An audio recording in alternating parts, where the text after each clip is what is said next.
Hi team, well the week has flown, it's that time of week again, weekly wrap. I'm by myself, I've got Chris working very hard out at Warwick Farm.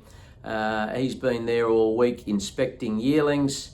The English Classic sale starts on Sunday and runs Sunday through Tuesday.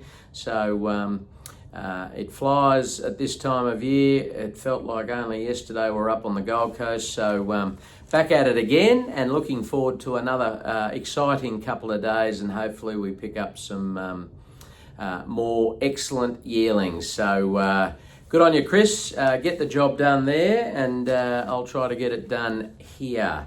So obviously the sales, and looking forward to that. Keep an eye on that, and obviously if anyone's out there and floating around, give me a shout. I'd love to say g'day. And yeah, we'll see what we can come up with. But looking at the week just gone, we've had some really good performances actually. No wins, but really good performances. But one in particular I wanted to call out. Hay Street at Warwick Farm on Wednesday. He was fabulous. He drew 13 of 13. And J-Mac on board. He pinged the gates and got to the front. And ultimately he was just beaten by one better. But I thought first up, his run was fabulous. I expect the winner to go a long way this autumn, and I don't think Hay Street will be far behind. I think he was fabulous. He had to do a bit of work early to get to the front and from that widest barrier. And yeah, I just think he's one to watch over the coming months. I expect him to, he's still a maiden, but I expect him to knock off his maiden very soon, and onwards and upwards from there. So moving on to this week, pretty quiet week this week actually. It's going to ramp up pretty soon with the carnival kicking off, but we do start today. We have Madame Fiocca, who's stepping out in the last in Canberra this afternoon, nearly 6 o'clock, I think. She drew the widest barrier last week, so we scratched her, and glad we waited. We drew barrier 2 today, and she obviously won well at Goulburn, 2 back, and overdid it a bit last start. But Mitch Bell's on board again, and I expect her, I think she's probably a little over her odds. I think she's about $10 or $11, and I expect her to go very well this afternoon. So good luck to the owners there. And then Cadal, another one we did scratch. It was a pretty strong race, the one that we scratched him from on Wednesday at Eagle Farm. So we're now looking forward to a couple of options. One in the coming week, a Doobman Class 4 mile. So we'll just keep an eye on that, and we'll make a decision on that a little closer to the time. But as I said, he was scratched from a very strong race. He's been a little disappointing the last couple. I mean, he did have a foot abscess, which might explain a few things, but we really do hope that he bounces back and gets that elusive win finally. So yeah, really hoping for all the Cadal owners that he can get the job done. And then Thursday, we have a bunch of trialists going around. Very excited to have a couple of 2-year-olds, first trials.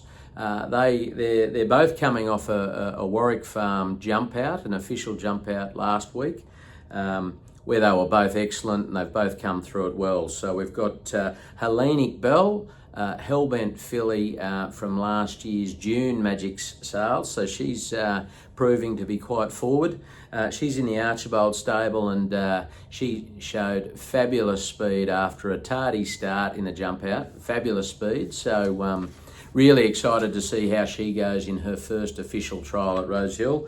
And the other one, Invincible Miss, probably pretty obvious, but I'm Invincible filly. She's physically, she looks like a 3-year-old.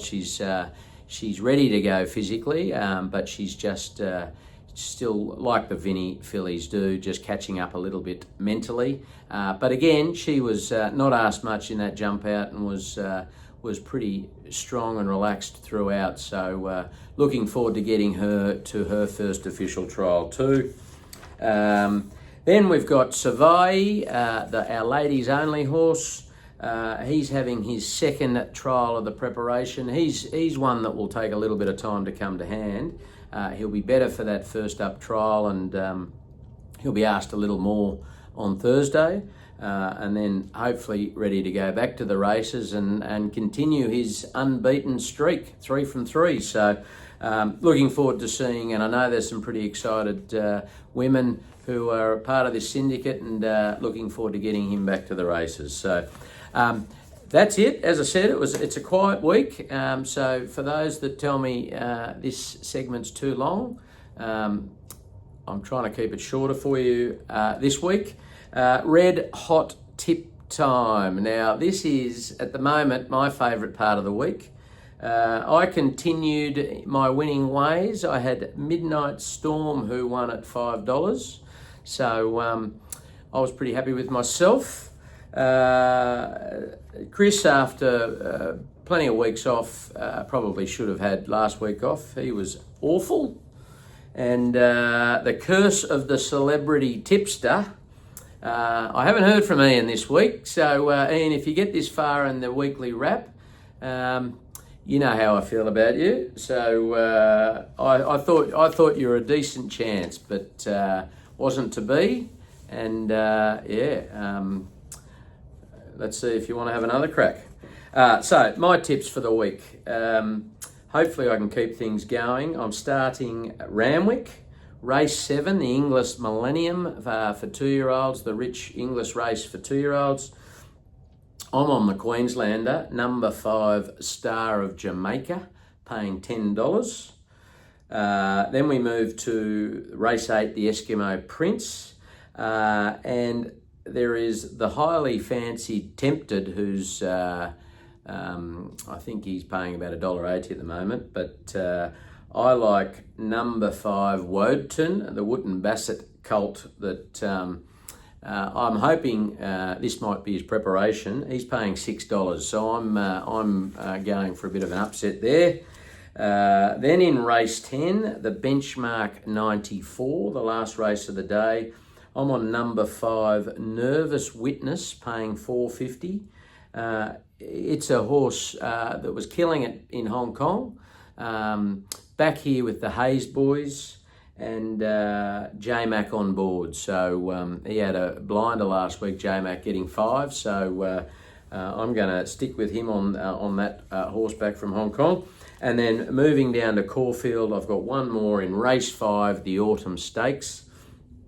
Got number 1, Observer, paying $3.50. First up after winning the VRC Derby at the end of his last preparation. He was awesome his last couple of runs, and he's probably short of his best at 1400, but I expect him to get out in front and dictate again. So there you go. Hopefully I've got a couple of winners there for you today. As I said, keep an eye out. We'll send some updates from the sales over the coming few days starting Sunday. Have a great weekend, and I look forward to seeing you all next week.